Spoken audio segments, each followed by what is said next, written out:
In this report, I share why I will never live in the USA again.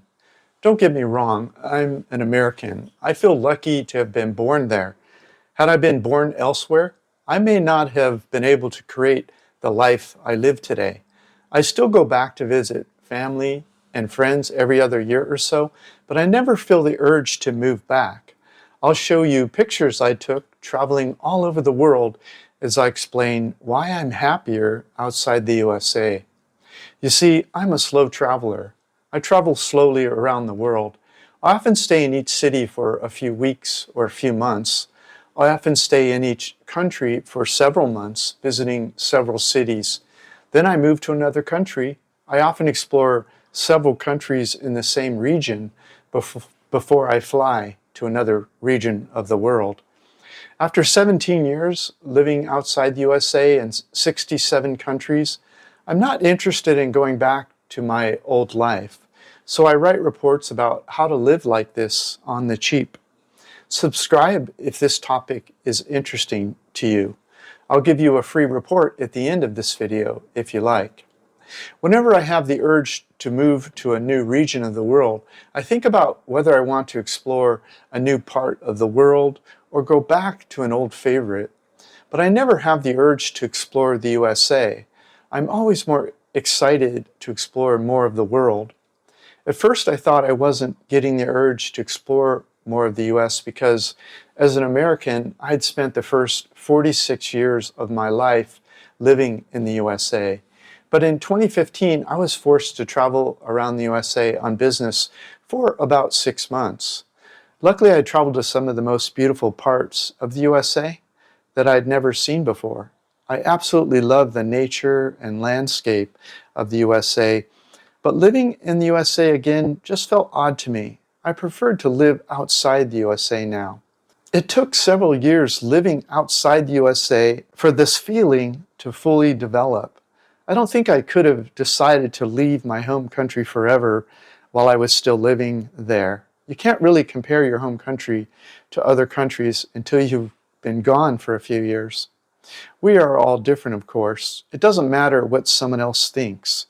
You have to look back at your home country after enough time has passed before you'll know what you really feel. Once time has passed, you not only know the differences, but you feel them. You can look back and decide objectively. You can look back more clearly with the experience of living in other countries for a few years. I've been gone for 17 years now, but I think I knew it in my heart after about 3 years.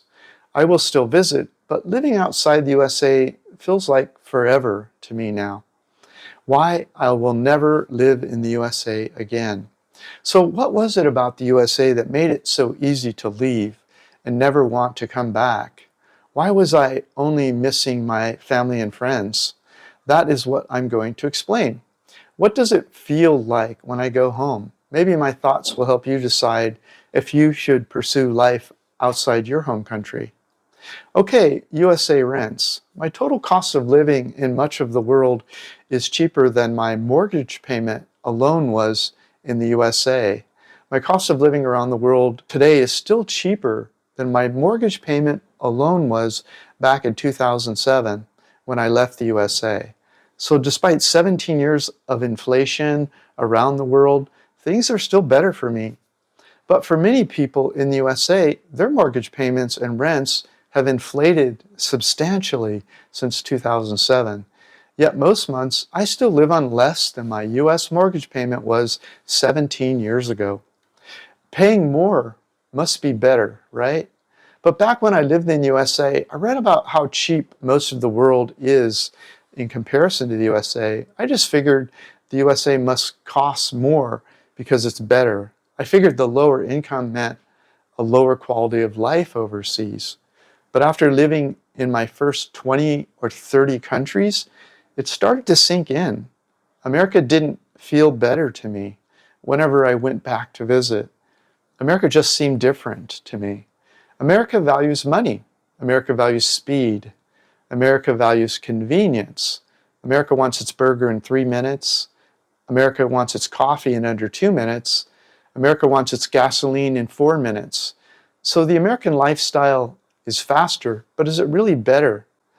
For me, the answer turned out to be no. As I traveled around the world, I noticed almost every other country in the world values personal free time over money, speed, and convenience.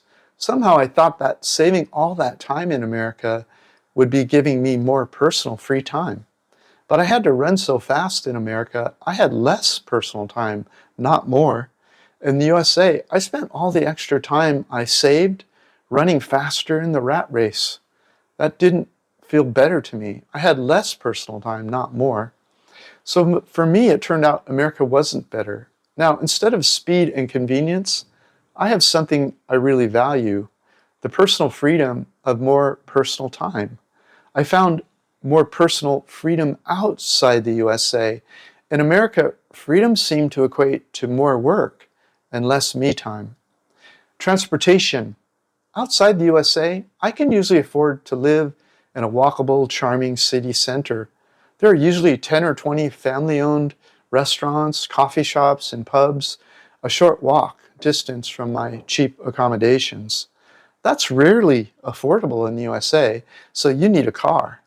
As soon as I land in the USA, I start hemorrhaging money. I use the phrase hemorrhaging money carefully because that's what it feels like to clear customs in the USA and walk on my home soil. Almost no part of the USA is walkable, and public transportation is no help at all. So you may need to rent a car in most parts of the USA. So before you even leave the airport, you need hundreds, if not thousands, of dollars on a rental car and insurance. Even if your family picks you up from the airport and you stay at their house, it's difficult to get around without a car.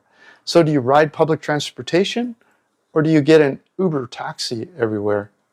Ride sharing like Uber, Lyft, and Grab costs $10 to $30 in the US per ride instead of the $2 to $5 US in most other countries. That adds up fast.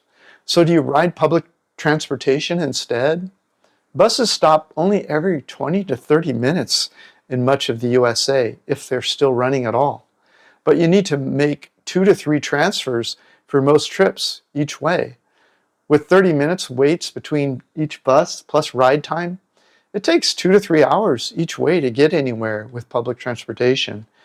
You can't just rent a scooter for a few dollars per day like you do in many other foreign countries. So unless someone has an extra car lying around, you may end up paying more for a rental car per month in the USA than you do for a furnished apartment in a walkable part of the city in much of the world. So you start hemorrhaging money before you even leave the airport. American food is homogenized. Every city has the same chain stores and restaurants. It doesn't seem to matter where you go in America. You end up in the same place. The same chain food is everywhere you go.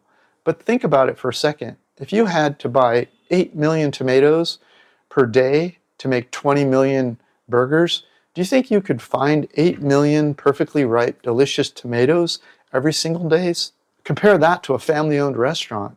If you needed to buy 40 tomatoes today for your family-owned restaurant, don't you think you could find 40 perfectly ripe tomatoes today? I think you could if your family's name was on the front of the restaurant. That is why I like smaller family-owned restaurants. So I like discovering family-owned restaurants with new and different foods for me to try. So the fact that I can't find the same corporate food around every corner of the world doesn't seem to bother me. I think it's a good thing. The diversity of food you experience around the world is what makes travel fascinating. I learned pretty quickly that I preferred learning the different nuances of family recipes. I like the surprise. I'm a student and the world is my teacher. America always seemed the same when I returned for a visit, with very few nuances, yet the prices seem to be 10 to 20% higher every time I visit. Why should I pay more for the same experience I've had hundreds of times before? I like how food turns out when a family member has to find the best 40 ripe tomatoes each day. I miss shoestring restaurants when I'm in the USA. There's no shoestring restaurants in the USA. What is a shoestring restaurant, you may ask? In most of the world, somebody tells grandma her food is the best food in the world. So she decides to try selling her food. So one day she decides to cook all day. Then she goes to a busy street corner at 3 p.m. that night. All she has is her propane gas range and an ice cooler with her food in it. She puts out a table with a large sign, tamales. When I see a sign like that around the world, I buy Grandma's tamales. Do you know what will happen if you eat Grandma's tamales? Best thing you've ever tasted in your life. You end up going back every day for a week because you can't get Grandma's hot tamales out of your mind. By the end of the week, there's a line around the corner. 6 months later, she has made so much money, she opens a restaurant where her whole family works. Grandma adds just a little more equipment, and she has a family-owned restaurant that sits 20 people. She started a business on a shoestring. That's what I miss when I'm in the USA. People need $200,000 minimum in the USA to start a restaurant. Grandma doesn't have $200,000. She only has $20 to start. That's why I don't find Grandma's food in the USA. Madison Avenue defines success. Have you seen the show Mad Men? Advertising executives define what success looks like in America. And because we are socialized animals, many of us spend parts of our life trying to acquire these externally defined markers of success. All of the advertising we are exposed to tells us how to attract the best life possible to ourselves. The advertising images created in our heads over decades growing up in America tell us how to be happy and successful. We need a certain car and we need a certain kind of home before we have made it in life. But we need to get a better car and house every 5 years to remain happy and successful. We're told that if we can make it in life, we'll be eligible for the perfect mate shown in the ads. We believe that our family and others will congratulate us if we can achieve these externally defined markers of success. Many Americans work all of their lives to create a life that reflects these externally defined images. So when I return to America, I see all of these people driving the newest model cool cars. They're wearing whatever the stylish new clothes are. They have a pile of Amazon delivery boxes at their front door each day. Each time they buy the dream again, they get a bit of a rush for a few days or weeks. But they're eventually bored of their new acquisitions, and they need to justify the next new things to remain in the winner's circle. God forbid if they're caught walking around with last year's phone or car. How sad would they feel if their neighbors saw them driving that old car? Life turns into a string of thrills. People need to believe they are winning again in life. Many end up with an entire room full of things they never seem to use. I remember doing it myself while I was still living a stationary life in America. I would buy myself things periodically, sort of like bribing myself to get back to my desk on Monday morning. When I visit the USA, I see all the new toys people have. I even start thinking, maybe I need this new toy too. But then I remember I only have one check bag and one carry-on. The new toys won't fit. But this crazy consumerism has some permanent consequences. People are not saving enough for retirement in America. They're spending too much to keep up with the Joneses. Many work their whole lives, and some end up losing their jobs before their retirement accounts are mature. Many only have Social Security when they retire. But I don't see this same kind of crazy consumerism when I'm living outside of America. When I'm living outside the USA, I don't see people running so fast to keep up with externally defined references of success. They're not programmed so completely. They are outside the fishbowl. Visiting America became sad for me. I left the USA in 2007, so I was living outside the USA when the US economy crashed in 2008. I didn't watch the consequences of the crashed economy slowly unravel. I only saw the results once per year or so when I visited. I saw hundreds of homeless people living under freeway overpasses. I wondered, is this the same America I grew up in? The odd thing was, many of the countries I had lived in since leaving the USA didn't appear to have as many homeless people. I felt sad for these homeless Americans living under freeway overpasses. These were not all alcoholics and mentally ill people. Many were normal, middle-class Americans caught up in the wrong place at the wrong time after living according to the same rules I did growing up. There, but for the grace of God, go I. I love my life outside the USA. Is it all a bed of roses? Absolutely not. The first 6 months were some of the most challenging days of my life. When I first left the USA, it was like I was swimming in the ocean with my clothes on. I didn't know how anything worked. I had to figure it all out. I didn't know where to eat. I didn't know what to eat. And I didn't like being in a world I didn't understand. I was uncomfortable. Why were these people doing stuff so differently? Why don't they just do it as we do back home? I was thinking, we do this better than them. Why don't they know? By the end of the first year, I finally started to get my groove on. I started to see what the world was really about. By the end of the first year, the world started to feel more comfortable to me. I really began to appreciate how lucky I was to live outside the USA. And when I went back to visit the US just felt odd to me. Plus, I started hemorrhaging money whenever I landed in the US. I was hemorrhaging money for a world that I was just not that into anymore. And each time I returned to visit the USA, it became more and more clear to me. I've left the USA forever. Eventually, I started sharing all the mistakes I made in the first few years living overseas on my YouTube channel, and people started subscribing. People started asking me questions about how to solve various problems they were having when they were trying to move overseas or while they were living overseas. Often their questions reminded me of how I solved those very problems when they happened to me.